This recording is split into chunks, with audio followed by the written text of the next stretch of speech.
Assalamualaikum warahmatullahi wabarakatuh. Bagaimana anak-anakku semua pada hari ini? Sehat semua? Alhamdulillah semuanya sehat. Anak-anakku yang saya sayangi dan saya banggakan, pada kali ini saya akan menjelaskan tentang hukum dasar kimia, di mana hukum dasar kimia ini merupakan hukum yang harus difahami nanti ketika kita menerapkan di dalam perhitungan kimia atau stoikiometri. Harapannya apa anak-anakku ketika kita mempelajari hukum dasar kimia adalah sebagai berikut. Nah, setelah pembelajaran, diharapkan kalian nanti mampu mengidentifikasi hukum dasar kimia. Yang kedua, mampu menerapkan hukum dasar kimia untuk menyelesaikan perhitungan kimia. Kalau istilahnya namanya stoikiometri. Kemudian yang ketiga, diharapkan nanti kalian mampu menginterpretasi data hasil percobaan menggunakan hukum dasar kimia. Jadi ada 3 tujuan pembelajaran yang diharapkan nanti kalian mampu memahami hukum dasar kimia. Hukum dasar kimia itu apa saja? Nah, baik, perhatikan sekarang. Nah, hukum dasar kimia yang nanti kita akan pelajari adalah yang pertama, hukum kekekalan massa. Yang kedua, hukum perbandingan tetap. Yang ketiga, hukum kelipatan perbandingan. Kemudian yang keempat, hukum perbandingan volume. Nah, dari keempat hukum inilah nanti kalian diharapkan mampu menyelesaikan permasalahan di dalam perhitungan kimia. Nah, begitu. Jadi saya berharap nanti kalian benar-benar bisa memahami keempat hukum dasar kimia. Nah, baik, kita akan bahas hukum yang pertama adalah hukum kekekalan massa yang dikemukakan oleh Lavoisier. Perhatikan anak-anakku, di situ tertulis Lavoisier, tapi itu membacanya Lavoisier ya. Jangan sampai keliru, karena itu nama orang, tidak boleh diganti-ganti, ya kan? Nah, dari beberapa media, ini salah satu gambar atau foto dari Lavoisier, di mana beliau mengungkapkan bahwa massa zat sebelum dan sesudah reaksi sama. Ya, jadi massa zat sebelum dan sesudah reaksi sama. Nah, perhatikan gambar itu, ada kertas yang dibakar. Nah, coba Anda bayangkan ketika kita membakar kertas, hasilnya apa? Hasilnya adalah abu, ya kan? Abu ini. Nah, secara kasat mata, kalau diperhatikan, massa abu yang dihasilkan seakan-akan massanya berkurang dari massa kertas yang dibakar. Nah, mengapa itu bisa terjadi? Nah, maka oleh Lavoisier diperhatikan, mengapa ya kertas dibakar kemudian berubah menjadi abu, kok masanya menjadi berkurang. Nah, ternyata kemudian Lavoisier melakukan eksperimennya tidak di ruang terbuka. Nah, kalau di ruang terbuka seperti ini, membakar kertas di ruang yang terbuka seperti ini ya, abu yang dihasilkan seakan-akan masanya lebih kecil daripada massa kertas itu sendiri. Nah, sehingga kemudian Lavoisier bisa menyimpulkan, oh karena pembakaran kertas itu dilakukan di ruang terbuka. Berarti ada beberapa unsur yang tidak bisa kita hitung masanya, yaitu yang berupa gas, misalkan karbon dioksida. Nah, ketika kertas dibakar kan hasilnya karbon dioksida. Nah, salah satunya itu. Gas yang dihasilkan mungkin bisa jadi gas hidrogen juga. Nah, maka kemudian Lavoisier mengadakan percobaan. Percobaan di dalam ruang tertutup,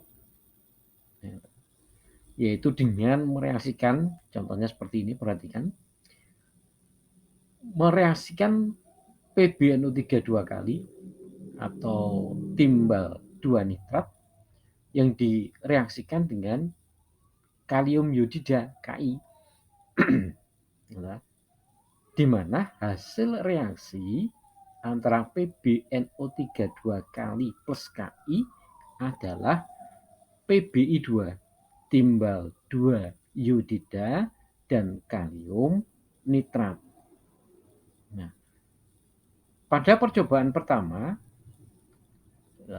ditimbang PbNO3 2 kali plus Ki, ternyata masanya 3,315. Nah, setelah reaksi masanya tetap 3,315. Demikian pada percobaan kedua, percobaan ketiga. Ini dilakukan di dalam ruang tertutup, sehingga tidak ada gas yang keluar, tidak ada unsur-unsur yang berupa gas keluar dari reaksi ini. Nah, ternyata masanya sebelum reaksi dan masanya sesudah reaksi adalah sama. Sekali lagi, kalau ingin mencoba ya di ruang tertutup. Kalau di ruang terbuka ya jelas ada beberapa unsur yang dia bisa menguap, sehingga seakan-akan massa sesudah reaksi lebih kecil. Nah, ternyata kalau dilakukan di dalam ruang tertutup menunjukkan bahwa massa zat sebelum dan massa zat sesudah reaksi adalah sama. Maka oleh Lavoisier disimpulkan dengan hukum kekekalan massanya. Nah, paham ya? Baik, kita perhatikan contohnya. Nah, contoh seperti ini. Dalam tabung tertutup. Nah, tentunya dilakukan dalam tabung tertutup ini. Ditimbang 32 gram belerang dan 63,5 gram tembaga. Setelah dicampur lalu dipanaskan dalam tabung tertutup dan reaksi berjalan sempurna, maka terjadi zat baru, yaitu tembaga 2 sulfida CuS2 sebanyak 95,5 gram. Nah, kita diminta gunakan data tersebut untuk menguji berlakunya hukum Lavoisier. Nah, baik diperhatikan massa sebelum reaksi. Belerang yang ditimbang adalah massanya 32 gram. Tembaga masanya yang ditimbang 63,5 gram. Ternyata setelah bereaksi menjadi tembaga 2 sulfida CuS2 hasilnya 95,5 gram. Nah, ini kalau kalian jumlahkan antara massa belerang dan tembaga, ternyata massanya juga 95,5 gram. contoh ini menunjukkan berlakunya hukum Lavoisier. Nah, bisa dipahami ya. Ya, jadi massa zat sebelum dan sesudah reaksi sama. Oke. Kita lanjut hukum yang kedua, anak-anakku. Yang kedua adalah hukum pro. Itu pro nggih, bacanya jangan pros. Nah, hukum pro. Pro mengatakan perbandingan massa unsur-unsur yang membentuk senyawa selalu tetap. Contoh, senyawanya karbon dioksida, CO2. Nah, maka oleh Pro disampaikan bahwa perbandingan massa C dan O selalu tetap, yaitu 3:8. Contoh yang kedua, H2O. H2O ini tersusun oleh unsur H dan unsur O. Maka oleh Pro setelah dihitung, Pro menyampaikan bahwa perbandingan massa hidrogen dan oksigen dalam H2O selalu 1:8. Nah, contoh yang ketiga, perbandingan massa C, H, dan O dalam asam cuka. Masih ingat ya asam cuka? Iya, betul. Asam cuka adalah asam asetat yang rumusnya CH3COOH. Berarti ada 3 buah unsur dalam asam cuka, yaitu unsur karbon, unsur hidrogen, dan unsur oksigen. Di mana perbandingannya selalu 6:1:8 dan lain sebagainya, contohnya banyak. Nah, oke, coba diperhatikan ini penemuan beberapa penelitian dari tentang garam dapur. Nah, sekarang perhatikan contohnya. Perhatikan tabel perbandingan garam dapur. Nah, garam dapur ini diambil tentunya dari air laut ini ya, dari air laut yang dikeringkan gitu. Ini di beberapa wilayah di Indonesia. Data ini diambil dari Indramayu, Madura, dan satunya impor. Nah, itu dibandingkan. Nah, dihitung contoh di Indramayu. Massa garam yang diuji 2 gram. Nah, ternyata massa natriumnya adalah 0,786 gram. Massa kloridanya 1,214 gram. Nah, maka massa Na dan Cl kalau kita bandingkan itu 1:1,54. Nah, ini dibagi 0,786, yang ini juga dibagi 0,786, sehingga perbandingannya 1:1,54. Nah, sekarang garam yang dari Madura. Nah, Madura ya. Oke, garam dari Madura diambil sampel massa garamnya 1,5 gram. Nah, ternyata massa natrium itu 0,59 gram dan massa kloridanya 0,91 gram. Nah, maka perbandingan massa Na dan Cl dari garam yang diambil dari Madura yaitu 1:1,54 juga. Nah, 0,59 dibagi 0,591, 0,91 dibagi 0,59, hasilnya 1,54. Nah, kemudian coba yang ketiga, yang garam dari impor ini. Nah, cek garam dari impor. Tentunya ini garamnya garam natrium klorida ya, garam dapur ya. Nah, massa garam yang diuji 2,5 gram. Nah, ternyata massa natriumnya adalah 0,983 gram. Massa kloridanya 1,517 gram. Maka perbandingan massa Na dan Cl dalam garam impor adalah 1:1,54. 54 juga. Nah, dari sini menunjukkan bahwa perbandingan massa Na dan Cl adalah tetap, yaitu 1:1,54. Ini selalu.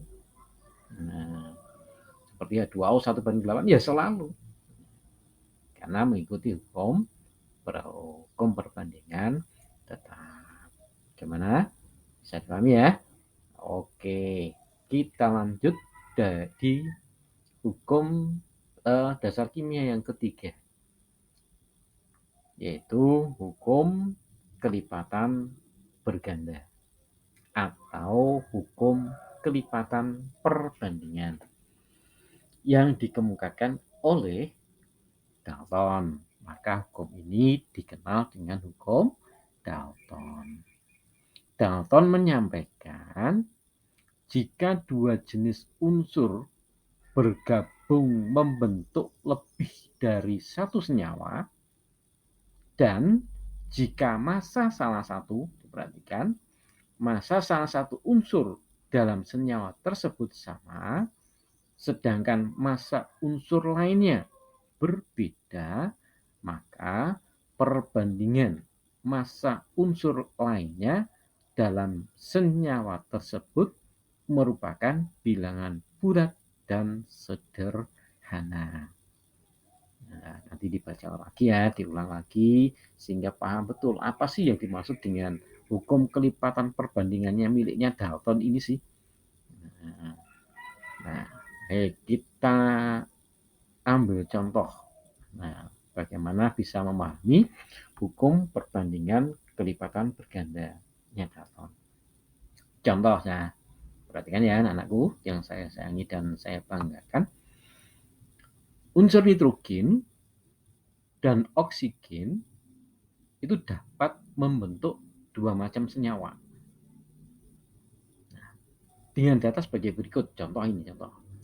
Senyawa 1 dan senyawa 2. Nah, di senyawa 1 ternyata massa nitrogen yang dibutuhkan adalah 28 gram. Sedangkan massa oksigennya 32 gram. Ya. Perhatikan data senyawa 2. Senyawa 2, massa nitrogennya 28 gram, ternyata massa oksigennya 64 gram.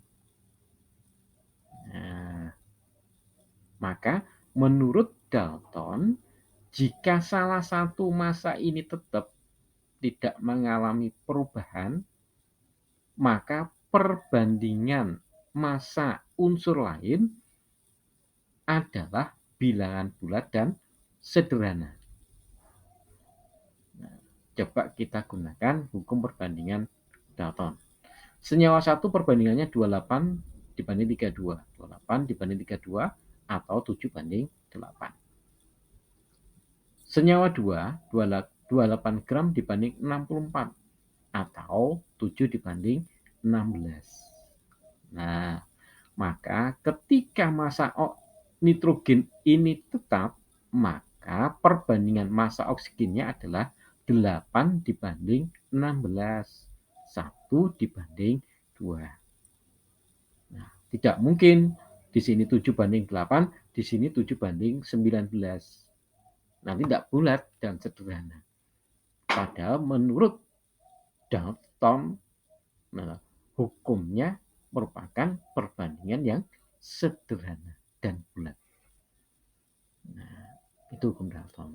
Itu digunakan untuk senyawa yang bisa membentuk lebih dari satu senyawa dengan unsur yang sama. Contohnya C dan O. Nah, misalkan ya, C dan O bisa membentuk karbon monooksida, juga bisa membentuk karbon dioksida. Nah, maka nanti perbandingannya ya tentunya akan perbandingannya O akan sama, yaitu bilangan bulat dan sederhana. Ya, ini hukumnya Dalton seperti itu. Nah, yang terakhir anak-anakku yang saya sayangi dan saya banggakan adalah hukum perbandingan volume. Nah, di mana hukum perbandingan volume ini disampaikan oleh Gay-Lussac. Ya, fotonya kira-kira seperti itulah. Nah, Gay-Lussac menyampaikan apabila diukur pada suhu dan tekanan yang sama, maka perbandingan volume gas diperhatikan. Nah, jadi Gay-Lussac ini hanya membahas perbandingan volume untuk unsur atau senyawa yang wujudnya gas, baik yang bereaksi maupun hasil reaksi.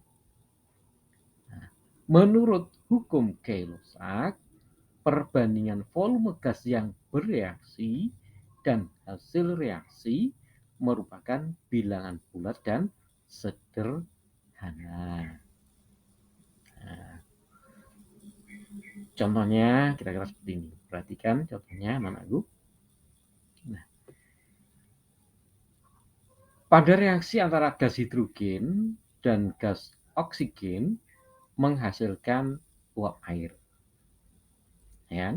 Nah, berapa liter gas oksigen yang diperlukan dan berapa liter uap air yang dihasilkan apabila gas hidrogen yang dihasilkan sebanyak 12 liter.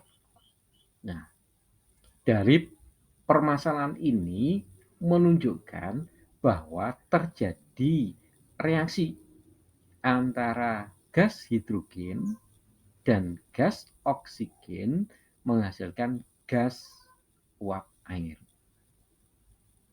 Nah,